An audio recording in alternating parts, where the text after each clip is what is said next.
Thank you. Good afternoon. Well, one thing that was very clear to me watching the budget was that we are in an economic doom loop and no one seems to recognise it. Neither the last Conservative government nor this Labour government. There isn't really much truth being spoken about just how much trouble we're in. But there was one absolute truth that came from Rachel Reeves this morning, and that was that this government had a very bad inheritance. Just think of it. Tax levels at post-war highs, mass uncontrolled immigration, most people coming, not actually working and being a burden and a massive cost, net zero policies, deindustrialising Britain at a rapid rate, giving us the most expensive energy in the world, and generally debt, which went up about 2.5 times during those 14 years. So the economic inheritance that Labour had was poor. And whatever the Tory leader stands up and says in the House of Commons doesn't do anything to take that away. But I have to say, I sat there thinking this really was the Alice through the looking glass budget, with a healthy dose of socialism thrown in. Yes, words mean what I say they mean, not what they really mean. She talks about growth, and yet the projections for the next few years, growth is continually being downgraded. And quite how she and the Prime Minister they literally talked repeatedly about cutting debt. Cutting debt. And yet, even in their first year, they've borrowed 21 billion more than they were forecast to borrow before they even started. And the parts that I found really difficult to swallow, she talked about entrepreneurs, supporting entrepreneurs, not understanding that actually entrepreneurial people are generally deciding not to stay in this country, let alone invest in this country. And then the sort of classic phrase, no doubt fed to her by the Treasury, that we're stabilising the economy. Well, I was in North Wales earlier this week, and having met with local businesses, family businesses, farmers, I certainly got the feeling that the economy in certain parts of this country is very much on the edge of a precipice. So none of what she really said today was true. Taxes, well, I mentioned them already, but they're now up to 38%, just over 38% of GDP. She's managed to increase taxes in the space of just over a year, nearly more than any other Chancellor in history, and they had much longer to do this. Well, we're very, very clear that we genuinely are on the side of alarm clock Britain. Because here's the problem. Who is going to pay all these increased taxes? Not just the frozen thresholds, they're bad enough, but all the other taxes, whether it's on taxes or whatever else it may be, basically working people are going to be subsidising a welfare bill that shows no sign of going down whatsoever. Indeed, the Rachel Reeves version of abolishing the 2-child cap will cost over £3 billion. Our plan to get rid of it for working British couples would have cost a mere £300 million every year. And if you look at the projections, they're quite clear to admit that net migration by the end of this Parliament will go up to over 1/3 a year, and that on net zero there is absolutely no acceptance from the government whatsoever of the vast damage that net zero is doing. And all you've got to do is, talk to the Jim Ratcliffes of this world who is at the moment closing down the biggest manufacturing plant left in Scotland to realise the sheer damage this is doing, and yet they're going to continue with their net zero plans. In fact, they're actually going to accelerate them. I would very much sum up this budget as an assault on aspiration and an assault on saving. Quite frankly, what she's done with voluntary contributions to pensions will, I think, kill off the SIP market, the self-invested pension plan. I think today's budget will literally kill that off and do damage to the private pension market, pretty much equivalent to what Gordon Brown did 25 years ago when he put tax on dividend earnings, which then couldn't be fully reinvested. Unnoticed, perhaps, in some areas, dividend taxes up yet again. And why would you invest if you feel there's a never-ending cycle of taxes on profits going up. Not to mention the mansion tax, which won't affect many people, but no doubt there'll be some widows living in Greater London that will be caused great distress by it. My big prediction from this budget is that the exodus will continue. They've got rid of the non-doms, well done. People that spend vast amounts of money in this country, that employ people, invest in people, they've gone. Many of our highest taxpayers, and bear in mind that 1% now pay 30% of all income tax, they're going. But worst of all of these signals from a government that literally doesn't understand business, because none of them have ever been in business, and frankly, there are few in the opposition who tick that box either. Now, my prediction is the exodus will continue, the exodus will accelerate, and the tragedy of it is the sheer number of 30-somethings who want to work hard, who want to do well, who are ambitious, and for them, they're seeing the Gulf. They're even seeing, ironically, other European countries. Milan in Italy being perhaps a very good example where young, hard-working entrepreneurs are going. That's one very, very big prediction that I've got from this budget. And the other one is, don't be deceived by being told that bills will go down. The big reach-out pledge of this budget, frozen train fares, yes, for those that commute, but energy bills, that's the big push from the government in this budget. Your energy bills will go down by £150. Bear in mind, this is the government that said they'd reduce energy bills by £300, and they're up almost exactly £300. The £150 reduction will be where they take some of the green subsidies, about 3/4 of the green subsidies off domestic energy bills, and throw that into general taxation, which means the working population will actually pay even more than we thought when I walked out of the chamber just some time ago. Energy clearly is going to be at the centrepiece of everything we fight for and stand for over the next couple of years. We cannot have an industrial strategy, we cannot reindustrialise, we cannot invite significant investment, be it British or be it foreign, until first we crack the nut of energy. And I would say this, we can't perform miracles if we win the next election, but we can at least be realistic. And we can at least say that already within reform we have people who've succeeded in the private sector, who've created jobs, who've paid taxes. And it's very much our ambition that we would have people in ministerial positions who were experts in their areas of expertise. Getting back to energy, just think about it. 10 energy ministers over the course of 14 years under a Conservative government, not one of them had a clue about energy, just allowing civil servants to go on running these departments and maintaining a failed status quo. So we will come in with people that actually know what they're doing, the people who have worked in the private sector, and we will attempt to turn around attitudes in this country towards hard work and success. Well, one of those players who's part of the reform team, who has succeeded in the private sector, and who's made a detailed analysis of this budget already, and will tell you some of the ways in which Rachel Reeves did not need to put up taxes like that, is my colleague, Zia Youssef.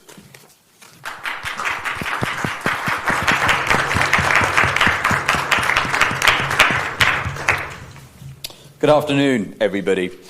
So, yes, it was after the leakiest budget process we've had in memory. We had a leak on the day. It was an omni-shambles budget from an omni-shambles Chancellor. As Nigel has laid out, according to the OBR forecast, now taxes are indeed going up to 38% as a percentage of GDP by 2029. Welfare spending is going to be £16 billion higher by 2029. And a really important footnote on that is that despite the OBR, it's really important people clock this, the OBR have assumed that the enormous growth in caseloads and things like PIP, for example, that we have seen since the end of COVID will slow. They haven't given any justification for that, but they've just assumed that it will slow. And if it didn't slow, if it continues at its current pace, then welfare spending will be £27 billion higher by 2029. That is one of many reasons why even the current OBR forecasts, as gloomy as they are inevitably and sadly going to be wrong. We have £1.8 billion allocated to digital ID. No electoral mandate for that whatsoever, deeply unpopular in the country, and they are taking that £1.8 billion out of the Home Office budget, which is the only government department whose budget has been frozen in real terms, making a mockery, frankly, of Shabana Mahmood's statements. And at a time when immigration is the #1 issue in the country, what do Labour do? They basically freeze Home Office funding and take £1.8 billion of that budget to spend on digital ID, which is appalling. As Nigel said, net immigration reaffirmed to be up at 340,000 in 2029. By the way, when has that number ever been correct, and when has it ever been incorrect in the right direction? It's always wrong, and it is always much higher than the OBR forecast. So just a few days ago, actually, me and Nigel laid out what a reform government would have done if we were in government right now, what a reform Chancellor would have done. We laid out £25 billion of savings that could have been made, and lo and behold, Rachel Reeves has just raised taxes by £26 billion. So what would we have done? What could she have done? Well, here's the key philosophical difference in terms of who has to bear the brunt of these difficult choices that need to be made. We keep hearing that, right? We've heard that. It's been the refrain of the political class for as long as I can remember. Difficult choices need to be made. Well, who should bear the brunt of those difficult choices?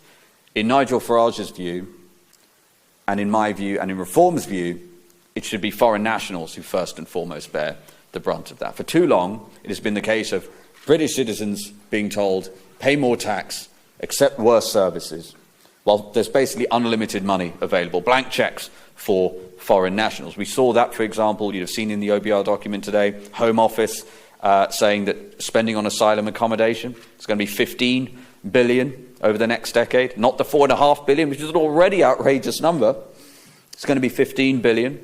So here's what we would have done. Number one, we would have materially cut the foreign aid budget. As we've said, of course, the United Kingdom should aspire to foreign aid. Why wouldn't we? But how can we justify spending £14 billion a year on foreign aid while, for example, 15-year-olds in Wales have a lower educational attainment than 15-year-olds in Turkey, and the British government sends hundreds of millions of pounds in foreign aid to Turkey? How does that make any sense at all? So we would put a hard cap of £1 billion on foreign aid, which would save £10 billion this year alone. Number two, we would meaningfully increase the immigration health surcharge. That is the amount of money that many visa holders pay to access our NHS, which, as we know, is already buckling under pressure and struggling. That would raise £5 billion this year alone based on current immigration forecasts for this year. And then there's the welfare bill that we just talked about, that is a runaway train to which the British economy and all of us, sadly, are attached, and is heading for the cliffs. Well, what we would do is we would stop paying welfare payments to foreign nationals. Here's our belief. We believe that the British state exists to serve British citizens, which is an outrageous position these days in the House of Commons for the most part, and with the political class, but we make no apologies for saying it is unconscionable for British taxpayers to go to work and spend much of their day paying for a benefits bill for foreign nationals. It's totally unfair. No serious country should operate that way. And the government actually hides, the Tories did this, Labour are continuing it, they basically hide the data on foreign national usage of many aspects of state, whether that's the NHS. Lee Anderson tried again just yesterday, got the same answer. Sorry, we don't track that data. What a surprise. Similarly, we don't get the data on PIP, we don't get the data on pensions, but we do get the data on universal credit. So that's why that is in our numbers. So we would cease payments to foreign nationals when it comes to universal credit, and yes, including EU nationals who are here on settled status. That would save £6 billion this fiscal year, assuming a 3-month notice period.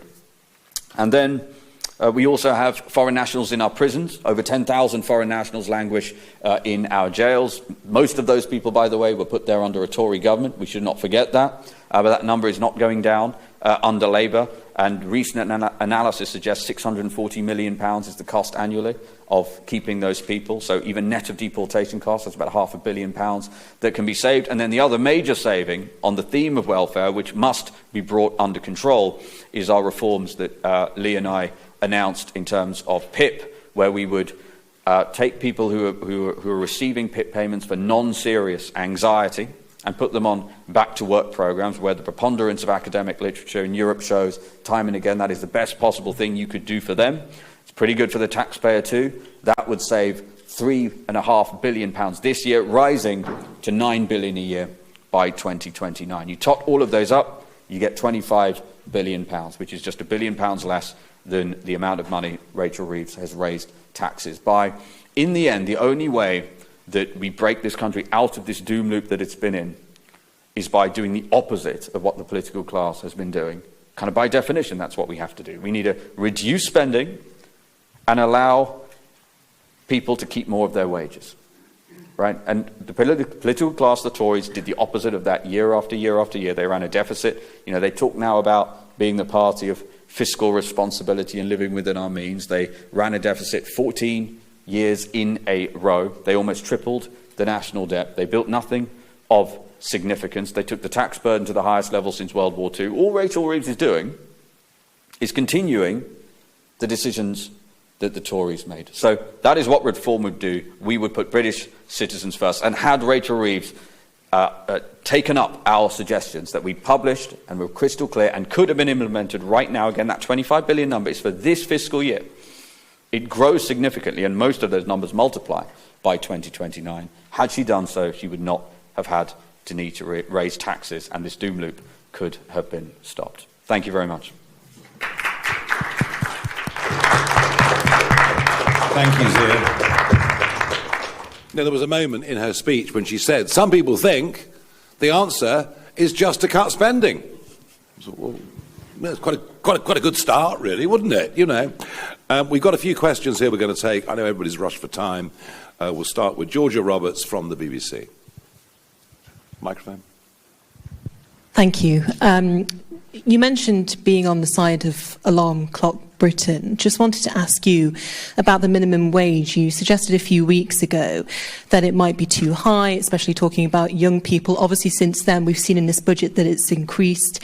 Would you reverse those changes? Would you cut that back? And also, if I may, yesterday the BBC spoke to one of your former classmates who says you are being fundamentally dishonest in saying you didn't directly target him in terms of racial abuse. Are you being dishonest? Thank you. Thank you. I'll deal with that one first. No, straight up, he's the one person that said I directly abused him. Other people didn't like my views, and those that have come out that don't like my views, one happens to be a former leader of Kent County Council, another a leader of a Liberal Democrat group in the West Country, but I absolutely deny. You know, I think this guy's recollections are simply wrong. More broadly, Zia, do you want to come in? Yeah, look, on the minimum wage, look, we've got to be real about this. I know it's very easy to paint some headline of, oh, you know, reform want young people to do less. Well, no, it's the opposite. We want young people to do better. Look what's happening to youth unemployment. Youth unemployment is 15%. That is the highest level of the last decade outside of the COVID collapse. Now, you tell me if you think youth unemployment at 15% is remotely acceptable. And speak to people who hire young people. What do they tell you? What the government has done is close the gap between a mid-level employee and a junior employee.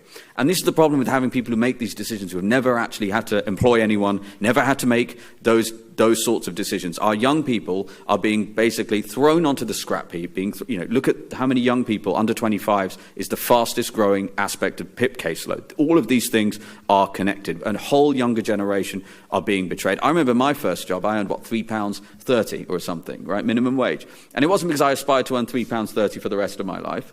Right, but it was a great start. It was work that was important to me. It was a Saturday job, and these opportunities are being robbed from our young people because of this. And here's the other point: the ballooning welfare bill, a core component to that, according to the OBR, is the rise in universal credit payments, right, and unemployment, which, by the way, the OBR in their own forecast keep at 5% through to the end of 2029. So the fact that Rachel Reeves cannot see how by endlessly raising the minimum wage she's contributing to the very black hole that she is having to fix is beyond us. Yeah, I would say this too, that, to increase the minimum wage, and last year's percentage increase was even bigger than this year's. This year's 8%, it was double digits last year. To do that at the same time, that you reduce to £5,000 a year the level at which employers have to pay national insurance, the point I made was, get rid of one or the other, but if you have both, and you've just compounded it again today, we already see officially 50,000 under 18s fewer in employment this year than this time last year. It just means fewer young people getting jobs, and that, I think, is a disaster. Catherine Foster from GB News. Thank you, Catherine Forster, GB News. The Tories spent 14 years telling us they'd get net migration down. It got up to nearly 1 million a year. Labour trailed about £8.5 billion of tax rises before the election. We're now at, 66 billion plus. Trust in politicians is very, very low. Why can people really believe that you will do things differently? Because you've already junked some of the pledges you made a year ago. And also, the Prime Minister at PMQs today said reform is riddled with pro-Putin propaganda.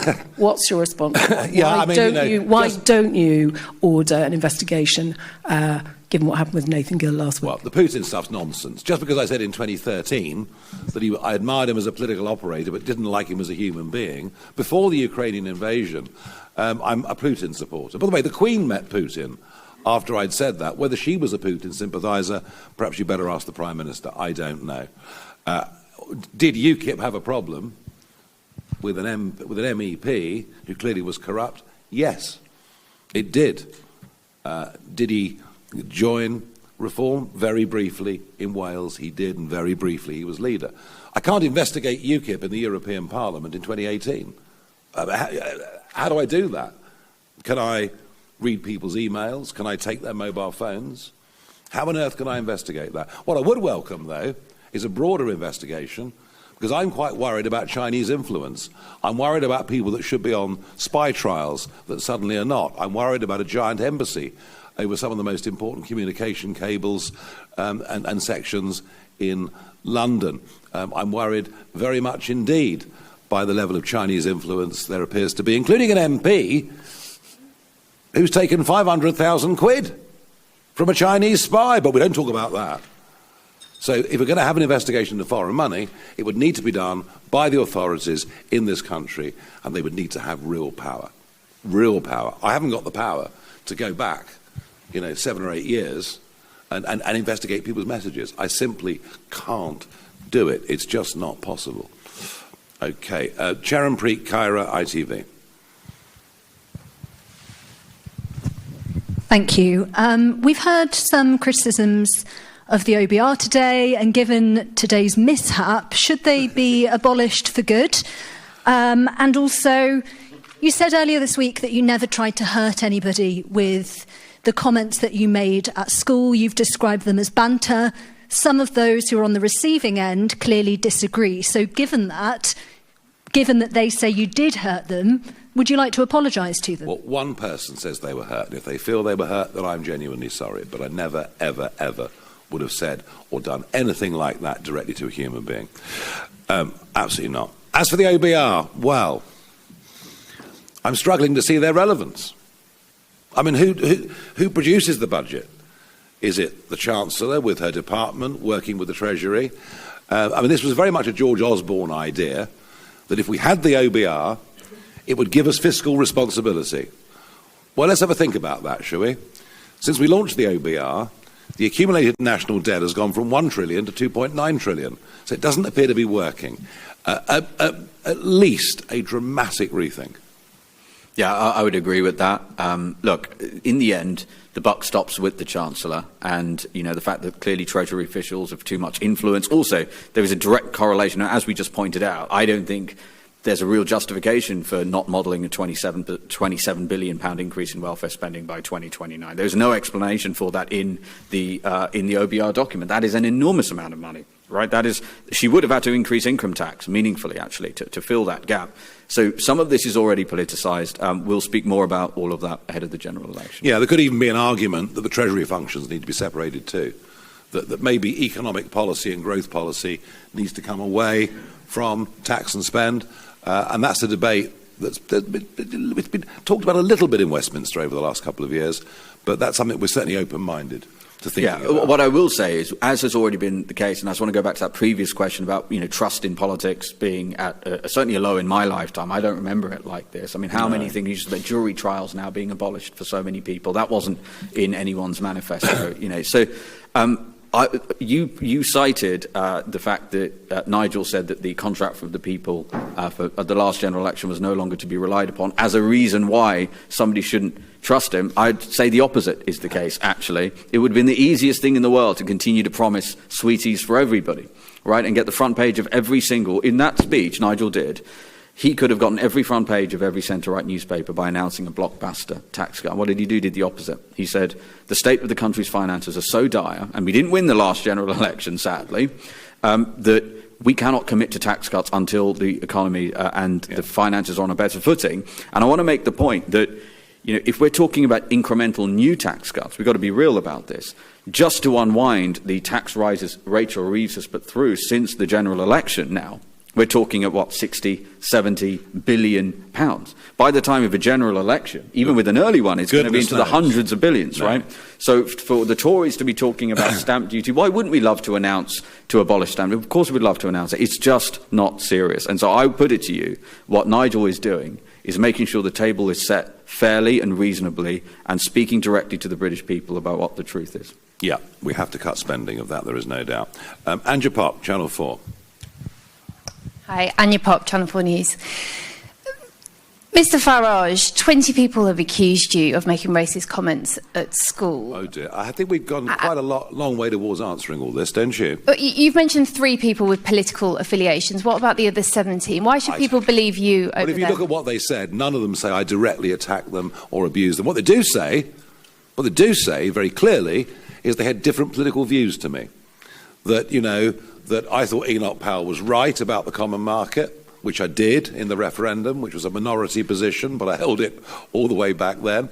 And I thought he was right to talk about, not having vast community change. And by the way, that was a source of big political debate back in the late 1970s. So I think what you're hearing there, yes, some with direct political involvement, others with different political views. And by the way, look at the level of debate in Britain today.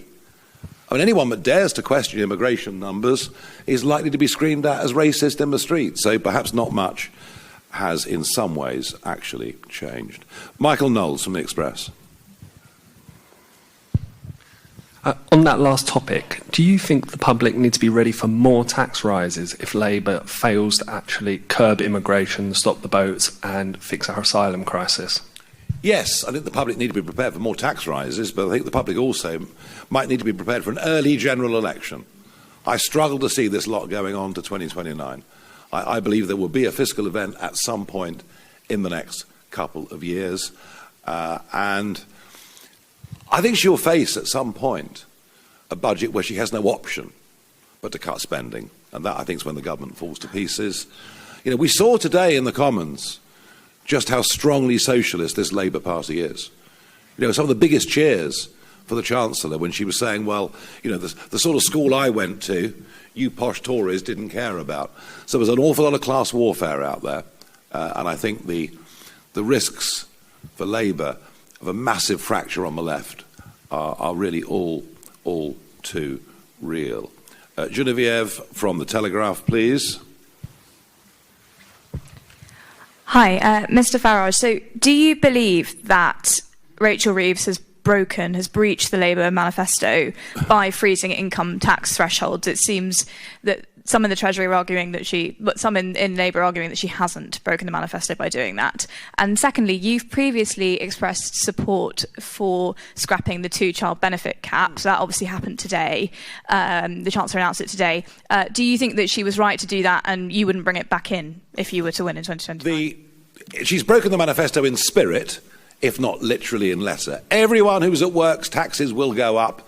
And if inflation keeps running at about 4%, 5%, whatever it is, effectively, their taxes are going to go up significantly over the course of the next few years. So, in spirit, it is without doubt, if not literally, but in spirit, without doubt, a breach of the manifesto. Let me repeat I believe we should lift the two-child cap for working British couples in the form of a tax credit.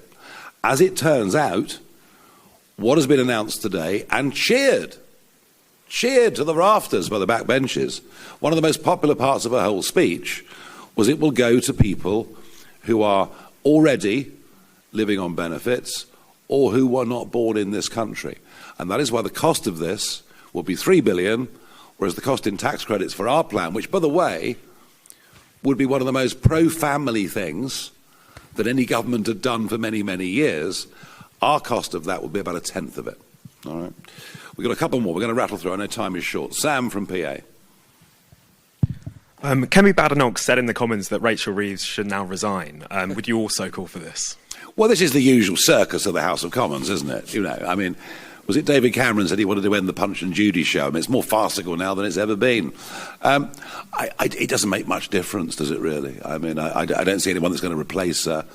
I think probably the Prime Minister's position is very deeply under threat.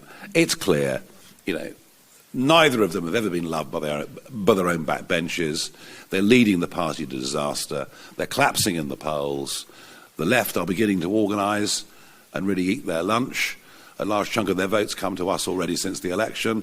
You've never seen a government in so much trouble. So I think my prediction is that at some point they'll all be forced to resign, perhaps before too long.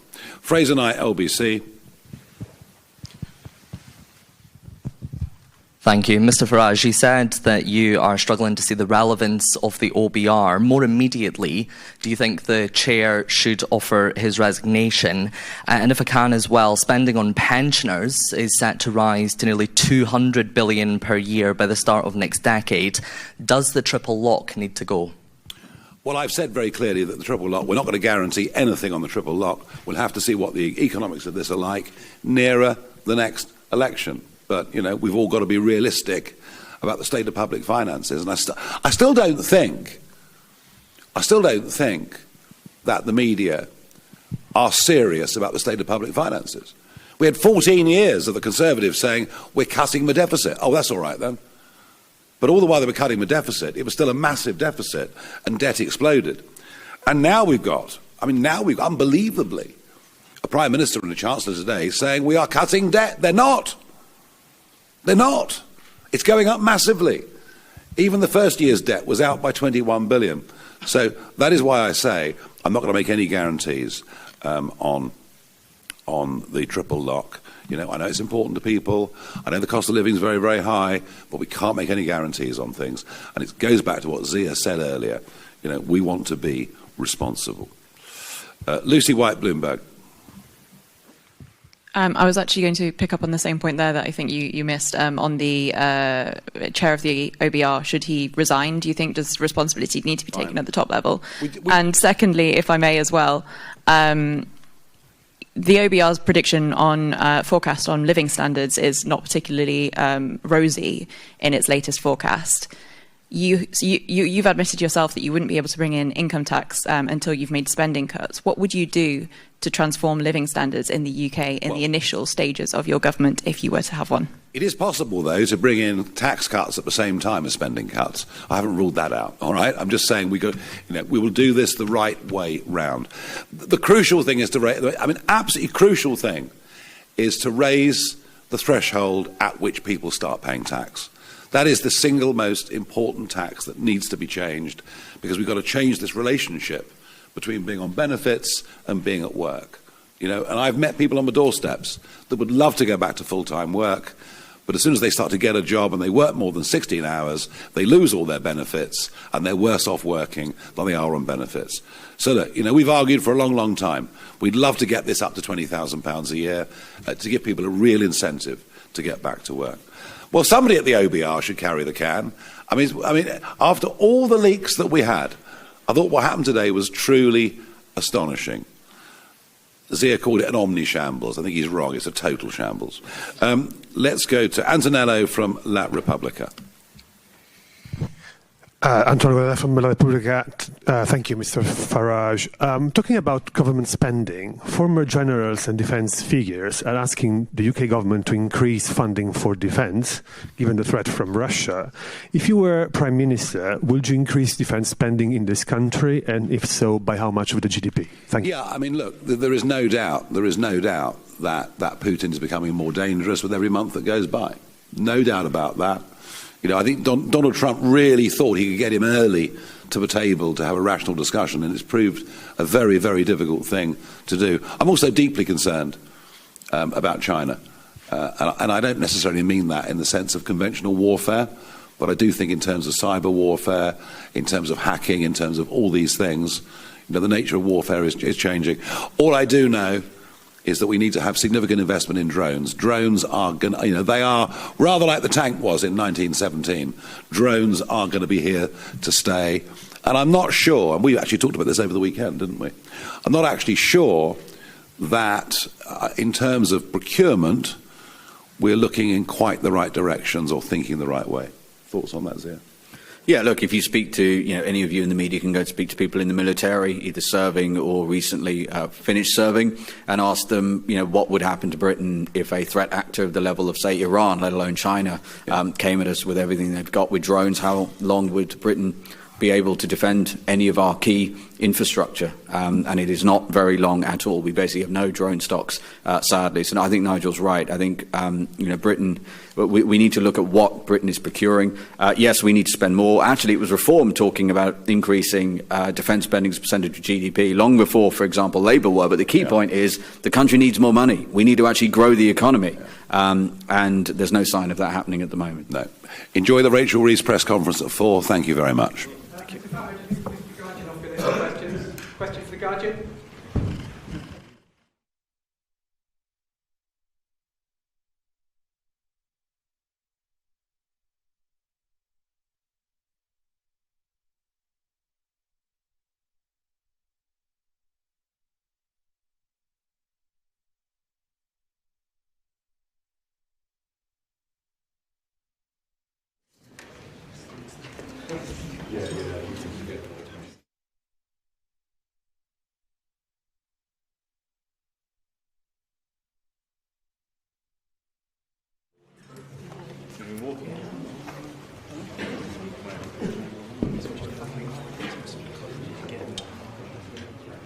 Do you want me to bring my stuff over here?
and also to enhance the cultural cooperation that exists between us. And we welcome every opportunity to do exactly that. It's been my pleasure to be in Dublin today. I had a wonderful meeting this morning with President Connolly, the first head of government from outside of Ireland to come to call on President Connolly, which is a huge privilege for me to have had the opportunity to see her this morning. And I look forward shortly to seeing the Taoiseach and to continue the dialogue that we have built over some years on areas of mutual cooperation. And we look forward to taking forward these areas of activity as part of the bilateral framework. Thank you. Thank you, First Minister. Is there any questions? Minister Richmond, first of all, can you please share some more details of your meeting and also your meeting this morning with regards to Ukraine, please?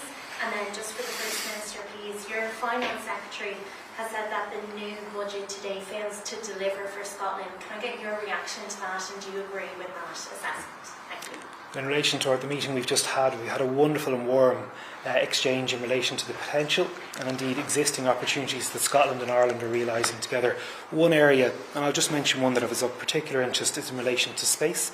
As you know, I was a former Minister for Space, and we have a partnership between UCD and the University of Strathclyde. The space sector has been long established in Scotland. They've been global leaders on it, and many Irish companies are now working with our third level institutions to really develop that on top of existing relationships such as financial services and indeed energy. In relation to this morning, I attended the informal Foreign Affairs Council where the sole subject was in relation to Ukraine, and one thing that we put across, as indeed did all our colleagues, is Ireland's continuing an absolute solidarity with our friends with Ukraine. We pushed hard for the Council to make a decision on immobilised Russian assets to make sure that we can use those resources to support the people of Ukraine. We also made it quite clear that there can be no decision about Ukraine without Ukraine, and equally that the European Union has to be deeply involved in the negotiating process. We do welcome progress in relation to talks in Geneva, but we really want to see a material result that recognises the sovereign borders of Ukraine and makes sure they're protected from any future aggression. First Minister. Thank you, Minister. Can I, before I come on to the topic on the budget, just make a comment about the situation in Ukraine and the European dialogue, and echo very much the sentiments the Minister has expressed about the absolute necessity of a solution being arrived at with the consent of Ukraine. It is an absolutely vital part of any agreement that Ukraine must consent, and the protection of the independence and the sovereignty of Ukraine is a paramount consideration in the face of an illegal invasion by Russia. In relation to the United Kingdom budget, well, it's been a rather shambolic day in London for the United Kingdom government. There are many aspects of the budget that we will interrogate. It appears to me that on the central issue that is causing concern to households in Scotland, which is the cost of energy for households, the government was elected on a commitment to reduce energy costs, and they will still be higher as a consequence of the budget announcements today. So that demonstrates that this budget has not met the needs of people in Scotland who are living in a country that is generating huge amounts of energy, but is also living with high levels of fuel poverty, and the budget will not have addressed that for Scotland. Next up, Colin Thomas. First Minister, question on immigration. You recently said that you called for joint calls for a pause on new asylum arrivals in Glasgow. The city's obviously at the forefront of the UK immigration system. You might worry the Irish government brought in a number of new, more stringent rules to tighten up our immigration system today. Obviously, Downing Street has done the same. Can you give us your perspective in Scotland of the problem at the moment, what you're facing, and do you believe that Downing Street and Dublin could be on a collision course at the moment?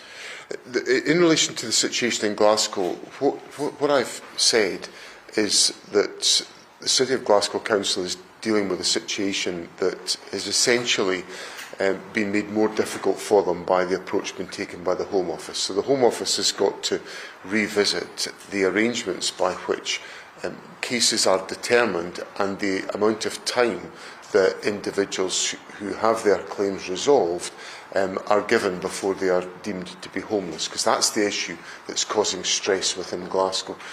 And essentially, the resolution of that issue lies in the hands of the Home Office and not City of Glasgow Council. And this is a reserved issue that the UK Government has got to determine. Now, as for, obviously, the Government of Ireland must take the decisions it deems to be appropriate. For my part, I think we've got to take an approach in relation to migration which recognises the specific challenges that we face in Scotland, where we do not have a large enough working age population, and we need to supplant that with migration, and we should be welcoming and inclusive in the way that we take forward our approach to migration, and that should underpin all the opportunities that lie in front of us. For both Minister and First Minister, the Irish-Scottish relationship you talked about how it's a shared culture. Is there a lot of untapped potential there, particularly in terms of trade, because of that closeness? Is it easier sometimes to take these relationships for granted because of that closeness? Well, I think certainly one thing is that we are tapping every bit of potential as possible, but we can do more. Ireland is the 5th largest import destination into Scotland as it stands. There are over 300 Enterprise Ireland companies exporting into Scotland now, and we're just opening a new Enterprise Ireland office in Glasgow. But like all relationships, you don't want to stand still. It is such an opportunity for an even richer relationship. We've seen it working informally and now for the last 5 years far more formally. And what we want to achieve with this new framework document launched today is the next stage. So we've discussed a number of key areas today, and the First Minister wrote the Taoiseach in relation to the economic opportunities. Energy is a key one, as I mentioned, the third level sector, financial services space, something close to my heart, but there is an awful lot more, and we're building, Paul, we're building on such a rich shared history that it behoves both of us to do so much more continuously.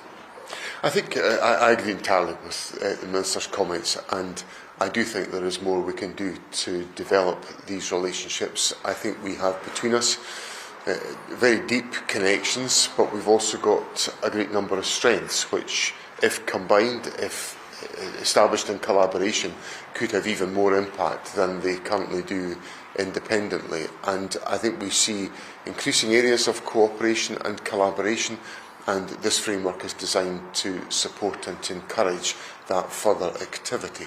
So I'm very optimistic that we can collaborate, not just between our two countries, but how we collaborate in other jurisdictions as well. We have many shared interests which we talked about in the United States and in Canada, where we have very large diaspora populations.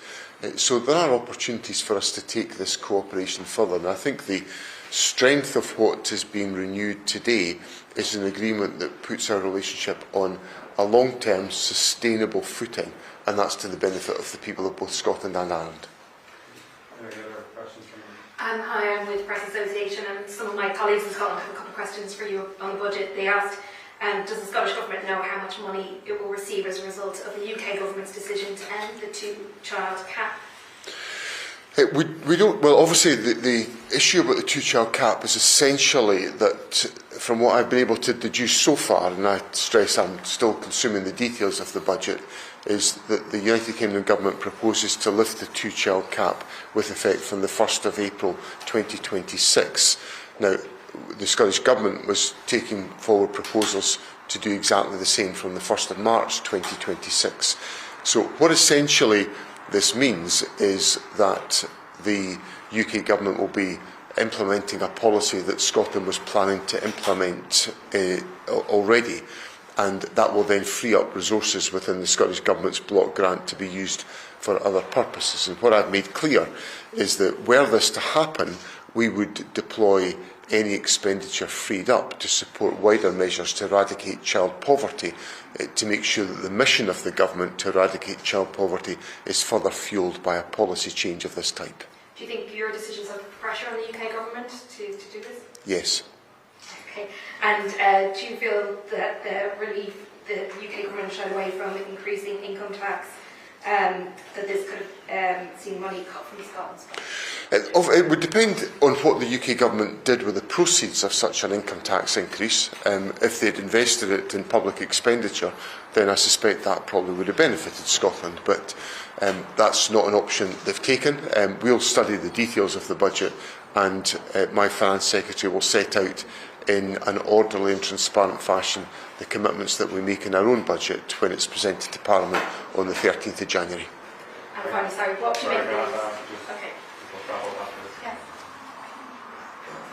Sorry, Roisin, yeah, Roisin from RT. Just in relation, you've been quite critical of UK's immigration laws, and I was just wondering, do you feel that it's important that Scotland is making its own kind of separate decisions away from the UK?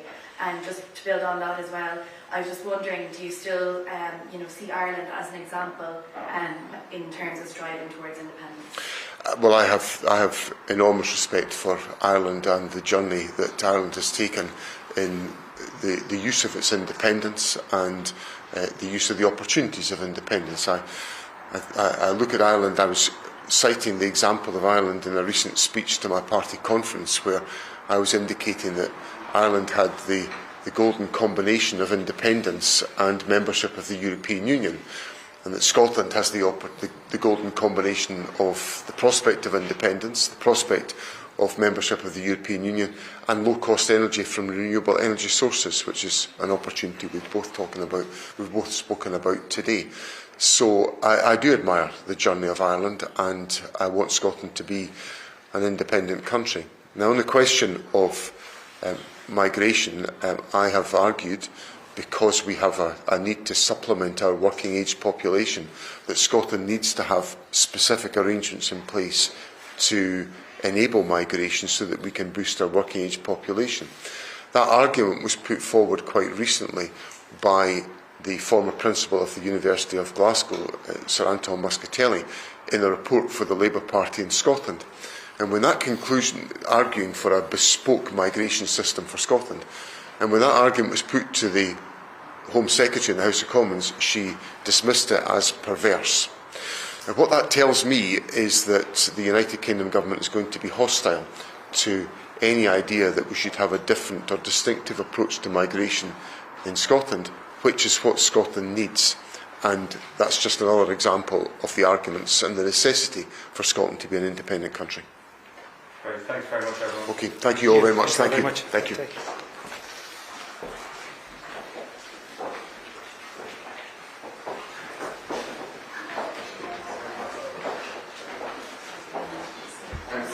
All right. It actually worked perfectly. It's better, easier than a bit of time sometimes.